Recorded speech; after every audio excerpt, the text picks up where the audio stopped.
डर मुझे भी लगा फासला देखकर, डर मुझे भी लगा फासला देखकर, पर मैं बढ़ता गया रास्ता देखकर। खुद ब खुद मेरे नज़दीक आती गई मेरी मंजिल, मेरा हौसला देखकर, मेरा हौसला देखकर। तो अस्सलामु अलैकुम वरहमतुल्लाहि व ताला व बरकातुहू। तो कैसे हैं आप? तो आज हम लोग क्लास 10th के उर्दू दरक्षा किताब की सबक नंबर 12 के जो मुसन्निफ़ हैं, जिनका नामे नामी इसमें ग्रामी डिप्टी नज़ीर अहमद साहब है, इनका पूरा बायोग्राफी, पूरी हालात ज़िंदगी, पूरा इनका जीवनी आज के इस वीडियो में हम लोग ख़त्म करने वाले हैं। बिल्कुल मज़ेदार तरीके से खूबसूरत अंदाज में इनका पूरा बायोग्राफी, हालत ज़िंदगी जानने वाले हैं और समझने वाले हैं। इससे पिछली वीडियो में हम लोग नावल के बारे में पढ़े थे।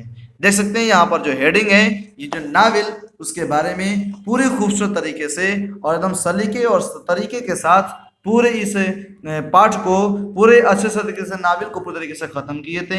पूरा लाइन एक्सप्लेन करते हुए, हर एक लफ्ज़ का माना और मतलब समझाते हुए पूरे अच्छे तरीके से बताया गया था।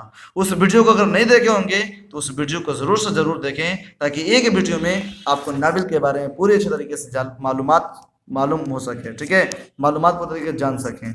ठीक है, तो यहाँ पे देख सकते हैं हम लोग पढ़ेंगे आज डिप्टी नज़ीर अहमद का हालत ज़िंदगी। तो अगर इस वीडियो को अगर मुकम्मल देख लेते हैं डिप्टी नज़ीर अहमद का, तो दावा के साथ कहते हैं, दावा के साथ, कि आपको जिस तरीके से अपना नाम, अपने वालिदैन का नाम, अपने ख़ानदान का नाम, अपने रिश्तेदार का नाम जितने अच्छे तरीके से आपको याद हो चुका है, उतने अच्छे तरीके से, उससे भी ज़्यादा अच्छे तरीके से आपको इनका पूरा बायोडाटा याद करा देंगे हम। पूरा हालात ज़िंदगी, जन्म से लेके मरण तक, पैदाइश से लेके वफात तक, पूरा इनका याद करा देंगे आपको एकदम निश्चित तौर पे। आप देखिए पूरा, यकीनन तौर पे अगर पूरा देखेंगे तो आपको ये सब चीज़ याद करवा देंगे, दोबारा देखने की ज़रूरत ना होगी। ठीक है, तो आइए शुरुआत करते हैं और देखते हैं नज़ीर अहमद के बारे में। तो देख सकते हैं नज़ीर अहमद की जो पैदाइश हुई है, ये 6 दिसंबर 1836 ईस्वी को ज़िला बेजनूर के अफजलगढ़ परिगना के बस्ती कोरेटर में हुई। यानी डिप्टी नज़ीर अहमद जो थी, वही डॉक्टर नज़ीर अहमद कहिए या डिप्टी नज़ीर अहमद कहिए या सिर्फ नज़ीर अहमद कहिए, बतिया दोनों तीनों बराबर है। तो नज़ीर अहमद जो है, इनकी जो पैदाइश हुई है वो 6 दिसंबर 1836 ईस्वी को हुई है। कब हुई है? 6 दिसंबर 1836 ईस्वी को। इससे 100 साल बाद जाके देखिएगा तो 1936 ईस्वी था, और 1936 ईस्वी में तरक्की पसंद तहरीक का आगाज हुआ था। याद रखिएगा, तरक्की पसंद तहरीक का आगाज हुआ था कब? 1936 ईस्वी को। ठीक है, तो उससे 100 साल पहले 1836 ईस्वी में इनकी पैदाइश हुई थी। जिला का नाम था बेजनूर। मशहूर जो शहर है जिसका नाम है अफजलगढ़, उसी का गांव परिगना है, और उसी के बस्ती कोरेटर, उसी बस्ती में इनकी पैदाइश हुई है। ठीक है, तो आपको तीनों चारों याद रखना है कि इनकी पैदाइश जिला बेजनूर के अफजलगढ़ शहर के परिगना गांव बस्ती कोरेटर में इनकी पैदाइश हुई थी। कब? तो 6 दिसंबर 1836 ईस्वी। ठीक है, इनके वालिद का नाम शहादत अली था। क्या था? शहादत अली, शहादत नहीं, शहादत। इनके वालिद साहब का नाम क्या था? सआदत अली। नज़ीर अहमद का नस्बी सिलसिला, नस्बी मतलब खानदानी, खानदानी जो सिलसिला था, आबा वजदाद का जो ताल्लुक था, एक बुजुर्ग, एक मुअज़्ज़ज़ शख्सियत था जिनका नाम था अब्दुल गफूर आजमपुरी। क्या नाम था? अब्दुल गफूर आजमपुरी से मिलता है, जो शाह अब्दुल कुद्दूस गंगोही के मशहूर खुलफा में थे। यानी जो अब्दुल गफूर आजमपुरी जो थे, एक बुजुर्ग थे, एक बहुत ही बड़े मुअज़्ज़ज़ शख्सियत थे, मुअज़्ज़ज़ शख्स थे, जिनका ताल्लुक जो था, मतलब जिनसे ताल्लुक डिप्टी नज़ीर अहमद के आबा वजदाद का था। और अब्दुल गफूर आजमपुरी जो हैं, ये अब्दुल कुद्दूस गंगोही के मशहूर खुलफा में से थे, मशहूर सम्राट में से थे। खुलफा मतलब सम्राट, राजा होता है, उन्हीं में इनको शुमार किया जाता है। उनके नाना का नाम काजी गुलाम अली शाह, याद रखिएगा। यानी डिप्टी नज़ीर अहमद के नाना का नाम क्या है? तो काजी गुलाम अली शाह। इनका शुमार भी अपने वक्त के बड़े बुजुर्गों में होता है, बहुत ही बड़े मुअज़्ज़ज़ शख्सियात में इनका मतलब शुमार होता है। ठीक है, किनका शुमार? तो काजी गुलाम अली शाह का शुमार। काजी गुलाम अली शाह जो हैं, ये अपने वक्त के बड़े बुजुर्गों में शुमार किए जाते थे। कोई दिक्कत? चलिए आगे देखेंगे बिल्कुल अच्छे तरीके से। यहाँ तक समझेगा हम लोग। डिप्टी नज़ीर अहमद की पैदाइश हुई थी 1836 ईस्वी में हुई थी, 6 दिसंबर। कहाँ पर हुई थी? तो जिला बेजनूर के अफजलगढ़ परिगना कोरेटर बस्ती में इनकी पैदाइश हुई थी। इनके अब्बा का नाम था शहादत अली, है ना। इनका जो नस्बी सिलसिला है किससे मिलता है, तो अब्दुल गफूर आजमपुरी से मिलता है, जो कि अब्दुल कद्दूस गंगोई के मशहूर खलीफा में से थे, और इनके नाना का नाम था काजी गुलाम अली शाह। चलिए आगे देखते हैं। नज़ीर अहमद की इब्तदाई तालीम गांव के मकतब में हुई, यानी जो नज़ीर अहमद थे इनकी इब्तदाई तालीम हुई, शुरुआती तालीम हुई, वो गांव के मकतब में हुई थी। याद रखिएगा, एग्जाम में पूछता है कि नज़ीर अहमद की जो इब्तदाई तालीम है वह कहाँ हुई, तो वो हुई थी गांव के मकतब में हुई थी। इनके वालिद शहादत अली से अरबी फ़ारसी की तालीम हासिल की है। ठीक है, अपने वालिद साहब जिनका नाम था शहादत अली, उनसे अरबी और फ़ारसी की तालीम हासिल किए थे। और मौलवी नसरुल्लाह से भी अरबी की मायारी किताबों की तालीम हासिल की। यानी कहने का मतलब कि जो मौलवी नसरुल्लाह थे अपने वालिद साहब से तो अरबी और फ़ारसी की तालीम हासिल कर ली है। ठीक है, और जो मौलवी नसरुल्लाह थे, मौलवी साहब जिनका नाम मौलवी नसरुल्लाह है, इनसे इन्होंने अरबी मायारी किताब की तालीम हासिल किए थे। यानी आला दर्जा की जो किताबें होती है, अच्छी और कीमती जो किताब होती है, उसकी तालीम मौलवी नसरुल्लाह से किए थे, अरबी की तालीम। ठीक है, चलिए आगे देखते हैं। फिर नज़ीर अहमद आला तालीम हासिल करने के लिए दिल्ली गए। प्रिंसिपल कारगिल के तवस्सुत से 1845 ईस्वी में दिल्ली कॉलेज में दाखिल हुए और 1853 तक दिल्ली में मुकीम रहे। यानी कहने का मतलब कि जो नज़ीर अहमद जो थे मायारी किताब इब्तदाई तालीम हासिल करने के बाद आला तालीम हासिल करने के लिए उच्च शिक्षा लेने के लिए दिल्ली गए, और दिल्ली में प्रिंसिपल कारगिल के तवस्सुत से, यानी जो प्रिंसिपल कारगिल थे, कारगिल किसे कहते हैं, तो कारगिल जो है लद्दाख का एक पहाड़ी इलाका है, उसी के तवस्सुत से, यानी उसी के वसीले से, उसी के ज़रिए से इनको 1845 ईस्वी में दिल्ली कॉलेज में दाखिला मिल गया, जहाँ पर 1853 तक पूरी तरीके से वहाँ पर रहें, वहीं पर मुकीम रहे, वहीं पर पूरी तरीके से रहें। ठीक है, आगे देखिएगा। उसी दौरान मौलवी अब्दुल खालिक की पोती से उनकी शादी हो गई। यानी उसी दौरान जब दिल्ली में थे, दिल्ली में पूरी तरीके से मुकीम थे, मुकीम रहने के दौरान ही इनकी शादी मौलवी अब्दुल खालिक थे, मौलवी अब्दुल खालिक की एक पोती थी, पोती लड़की नहीं थी, पोती थी, उन्हीं से इनकी शादी हो गई। वहीं मुकीम रहते थे, तभी कहाँ पे रहते थे, तो दिल्ली में रहते थे। ठीक है, दिल्ली कॉलेज में इनका दाखिला हुआ और वहीं पे रहे, तो उसी अरसे में इनकी शादी कर दी गई। किससे, तो मौलवी अब्दुल खालिक की पोती से। 13 साल की उम्र में इनके वालिद का इंतकाल हो गया। जब ये 13 साल के हुए, डिप्टी नज़ीर अहमद 13 साल के हुए, इनके वालिद साहब का इंतकाल हो गया, जिनका नाम क्या था, शहादत अली। ठीक है, शादी के बाद फिक्र माश दामनगीर हुई। ठीक है, वह हसूल माश के लिए पंजाब गए और टेम्पल साहब में 40 रुपये माहवार पर, यानी महाना पर मुअल्लिमी के फ़राइज़ अंजाम देने लगे। उस मुलाजमत से वो मुतमईन नहीं थे, इसलिए इस्तीफ़ा दे दिया और कानपुर में मदारिस के डिप्टी इंस्पेक्टर हो गए। लेकिन नामुवाफिक हालात के नतीजा में यहाँ भी इस्तीफ़ा देना पड़ा। उसी दौरान गदर 1857 का वाक़या पेश आया, किसी तरह दिल्ली आ गए और तसनीफ़ व तालीम में मशगूल हो गए। यानी कहने का मतलब कि जो डिप्टी नज़ीर अहमद थे, जैसे शादी हुई तो इनके वालिद साहब का इंतकाल हो गया। 13 साल की उम्र में इनके वालिद साहब का इंतकाल हो गया। जैसे इनके वालिद साहब का इंतकाल हो गया तो इनको फिक्र माश का हुआ। पूरी तरीके से ये फिक्र करने लगे, माश का फिक्र करने लगे, रुपया पैसा का पूरी तरीके से फिक्र करने लगे कि रुपया पैसा कहाँ से है, कमाई दवाई कहाँ से होगी। इसीलिए हसूल माश के लिए, यानी माश से रुपया पैसा हासिल करने के लिए ये पंजाब गए। ठीक है, कहाँ गए, पंजाब गए, दिल्ली से पंजाब गए। और जिस भी पंजाब गए तो वहाँ पे एक टेम्पल साहब थे। टेम्पल साहब कौन थे, तो याद रखिएगा, टेम्पल साहब जो हैं ये अंग्रेज अफसर हैं।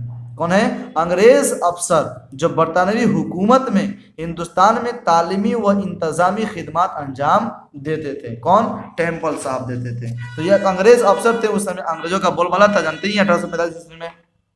तो उन्हीं में 40 रुपये माहवार पर, 40 रुपये महीने पर ये मुअल्लिमी फ़राइज़ अंजाम देने लगे, मतलब पढ़ाने लगे। वहाँ पर पूरी तरीके से नाजिम बन गए, मुअल्लिम बन गए, पढ़ाने लगे। लेकिन उस मुलाजमत से ये मुतमईन नहीं थे, खुश नहीं थे, इसलिए इस्तीफ़ा दे दिए और सीधे कानपुर चले गए। कहाँ चले गए, कानपुर। और कानपुर में एक मदारिस है, एक मदरसा है, वहाँ पर डिप्टी इंस्पेक्टर बन गए। कानपुर में क्या बन गए, डिप्टी इंस्पेक्टर बन गए। कोई दिक्कत, वहाँ से भी इनको चैन नहीं मिला। वहाँ पे नामुवाफिक हालात के नतीजे में यहाँ भी इनको इस्तीफ़ा देना पड़ा। यानी वहाँ पे भी इनको अच्छा नहीं लगा, पूरी तरीके से हालात बिखर गई, हालात पूरी तरीके से दूसरी तरफ हो गई, ख़राब होती गई वहाँ पे हालात। इसलिए वहाँ पे पूरी तरीके से रिटायर कर दिए, इस्तीफ़ा दे दिए। और जैसे ही इस्तीफ़ा दिए तो उसी दौरान 1857 की क्रांति हुई थी। 1857 का गदर का वाक़या हुआ था। याद रखिएगा, एक एग्ज़ाम हमेशा पूछता है, एग्ज़ाम में BVI क्वेश्चन है कि गदर का वाक़या कब पेश आया। 1857 ईस्वी में पेश आए थे। इसको आप दिमाग में रखिएगा। गदर का वाकया यानी प्रथम विश्व युद्ध कब हुआ था? 1857 ईस्वी में। ठीक है, प्रथम विश्व युद्ध कब हुआ था? 1857 ईस्वी में। गदर का वाकया कब पेश आया था? 1857 ईस्वी में। उसे गदर का वाकया कहते हैं। ये किसी तरह कानपुर से दिल्ली आ गए और तसनीफ तालीफ में यानी लिखने में पूरी तरीके से मशगूल हो गए, किताब लिखने में मशगूल हो गए, व्यस्त हो गए। ठीक है, डिप्टी नज़ीर अहमद को उर्दू का अवलीन नाविल निगार तस्लीम किया जाता है। देखिए याद रखिएगा, किसे पूछेगा कि कौन जो है उर्दू के पहला नाविल निगार हैं, तो उर्दू के पहले नाविल निगार हैं डिप्टी नज़ीर अहमद। कौन है? डिप्टी नज़ीर अहमद। डिप्टी नज़ीर अहमद जो है इनको उर्दू का अवलीन सबसे पहला नाविल निगार तस्लीम किया जाता है, नाविल निगार माना जाता है।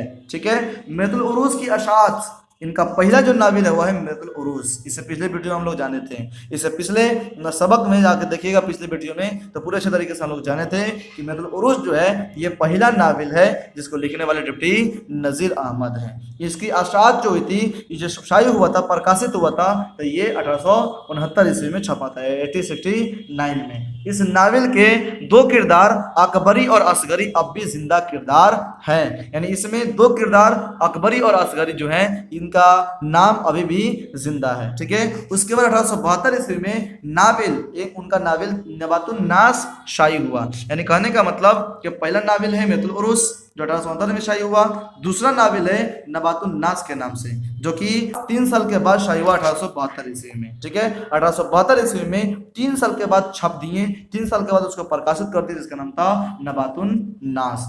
इस नाविल में तालीम पर खासा जोर दिया गया है। नबातुन नास में तालीम पे बहुत ज्यादा खास कर जोर दिया गया है। ठीक है, इसका एक किरदार असगरी खानम तालीम नुस्वा को आम करती है। यानी कहने का मतलब कि इसमें एक औरत है जिसका नाम है असगरी। क्या नाम है?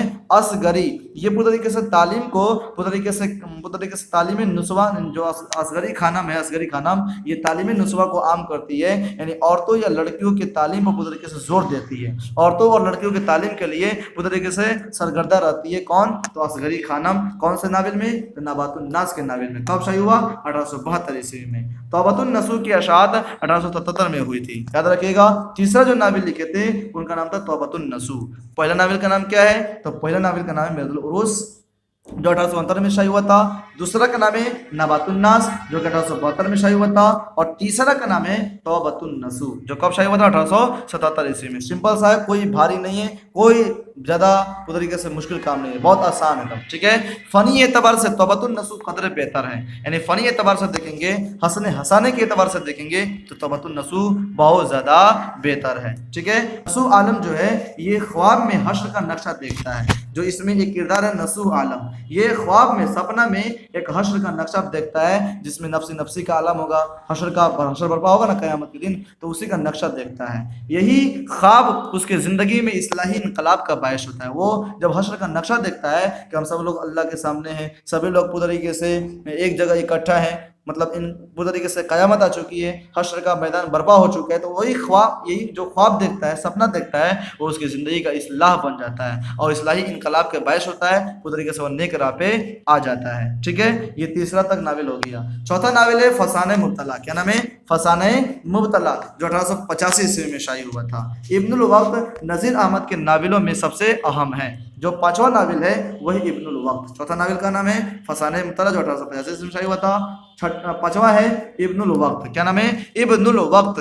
ठीक है, ये सबसे अहम नाविल है, नज़ीर अहमद के नाविलों में सबसे अहम नाविल है। उसके बाद छठा जो है वो नज़ीर अहमद का आखिरी नाविल रोया सादिका है जो 1884 ईस्वी में शाही हुआ था। याद रखिएगा, ये 85 में शाही हुआ, ये 84 में शाही हुआ, लेकिन आखिरी जो है यही है रोया सादिका। रोया सादिका जो है ये इनका आखिरी नाविल है। हो सकता है कि ये पहले लिखे हों लेकिन बाद में शाही हुआ हो, लेकिन ये बाद में लिखे, पहले शाही हो गया हो, ऐसा हो सकता है। लेकिन आखिरी जो नाविल लिखे थे वो रोया सादिका लिखे थे जो 1884 ईस्वी में शाही हुआ था। नज़ीर अहमद के नाविलों के 2 रस असरात मुरतब हुए उस हद तक कि हर इलाके में उस नौयत की इस्लाही तहरीरें मुसलसल लिखी जाने लगी। अपनी तसनीफ़ात के ज़रिए नज़ीर अहमद ने उर्दू नाविल के लिए एक मैदान तैयार कर दिया। 74 साल की उम्र में नज़ीर अहमद पर फालिस का असर हुआ और 28 दिसंबर 1910 ईस्वी को उनका विशाल हो गया। यानी कहने का मतलब कि नज़ीर अहमद जो थे, इनके नावलों का दो रस पूरी तरीके से असरात मुरतब होते हैं, पूरी तरीके से ऐसे असरात पैदा होना जो लंबे अरसे तक कायम रहते हों, पूरी तरीके से ऐसा असरात पूरी तरीके से कायम करते हैं। ऐसे असरात, ऐसे असर वाले नावल लिखते हैं कि जो कि लंबे अरसे तक पूरी तरीके से शामिल रहते हो, कायम रहते हो, सभी लोग उससे पूरी तरीके से मुतासिर हो जाते हैं। ऐसे ये नावल लिखते थे, इस हद तक लिखते थे कि हर एक इलाके में पूरी तरीके से इस्लाही तहरीरें मुसलसल लिखी जाने लगी, यानी इस्लाह पूरी तरीके से बढ़ने लगा। इनके नावल की वजह से लोगों में इस्लाह फैलने लगा, लोग पूरी तरीके से एक दूसरे को गाइड करने लगे, इस्लाह करने लगे। अपने तसनीफात के जरिए नज़ीर अहमद जो है उर्दू नावल के मैदान पूरी तरीके से ये तैयार हो गए, उर्दू नावल के मैदान पूरी तरीके से फेमस हो गए। 14 साल की उम्र में इन पर फालिस का असर हुआ, एक मर्ज का पूरी तरीके से असर हुआ, जिसको इंग्लिश में पैरालाइसिस कहते हैं। क्या कहते हैं? पैरालाइसिस, जो कि फालिस का असर हुआ। जिसको कैसा मर्ज है? तो ऐसा मर्ज जिसमें जिस्म का कोई हिस्सा हरकत ना कर सकता, यानी हवा मारता है ना, तो वो हवा मारने का इन पर हुआ था असर, पूरी तरीके से पैरालाइसिस हो गया था, फालिस का असर हो गया था। उसी हालत में 28 दिसंबर 1910 ईस्वी में इनका विशाल हो गया, इनका इंतकाल हो गया था। तो कैसा लगा ये वीडियो? उम्मीद करते हैं कि बिल्कुल अच्छे तरीके से आपको समझ में आ गया होगा। तो अगर समझ में आ गया है तो वीडियो को लाइक करें, नहीं आया है तो दोबारा लाइक करें, कमेंट भी करें, ठीक है? पूरा पक्का है कि आपको समझ में आ गया होगा, इसलिए अपने सभी दोस्तों को शेयर करिए, ठीक है? इतनी मेहनत से बनाई जाती है वीडियो सिर्फ और सिर्फ आपके लिए, इसलिए आप सभी लोग अपने दोस्तों में शेयर करिए और पूरी तरीके से आगे बढ़ाइए। तब तक हम लोग यहीं तरह देते हैं, फिर हम लोग अगले क्लास में मिलेंगे, अगले वीडियो में इन्हीं के लिखे हुए नावल के साथ, जिसका नाम है फहमीदा और मजली बेटी हमीदा की गुफ्तगू। उसका लाइन एक्सप्लेन करते हुए मिलेंगे। तब तक अपना ख्याल रखें। खुदा हाफिज।